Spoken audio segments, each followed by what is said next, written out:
Alrighty, so I don't see enough people talking about quick spool valves and properly sizing turbos for their needs.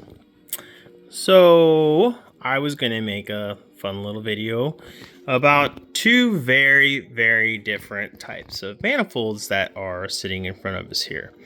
This is a future fab tubular manifold with a divided T4 flange and two twin wastegates. Now, this particular manifold and its design will spool quickly because of the divided flange it has, but this is more of a road course application. I'm going to be in boost for a long time.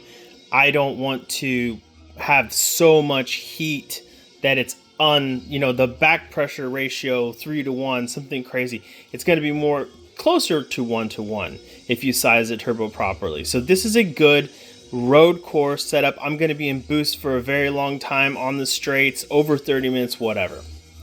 Now, if your intent is to eliminate any lag, and you have the rods and the capability to hold the pressure in the cylinders, this is an incredible solution. This is a cast Treadstone manifold. The flow, it flows. Will it hold heat? Absolutely. Does it spool a turbo? Like a motherfucker. Okay, even without a quick spool valve, this type of manifold will spool your turbo insanely fast. If you try and use this for a 30-minute road course, you're gonna melt shit. It will not be good. But if you're just drifting or doing street pulls or whatever, and you want immediate power and low-end torque and boost, this is a good solution. The quick spool is interesting in that you can time it with your ECU to open at a certain time with the pressure solenoid, or you can just set it up like a boost controller and have it open at a certain time, okay? Because it just works off of a diaphragm. But basically what it will do is there's two scrolls inside of this turbo, and it will spool the inner scroll first, so it has a little bit more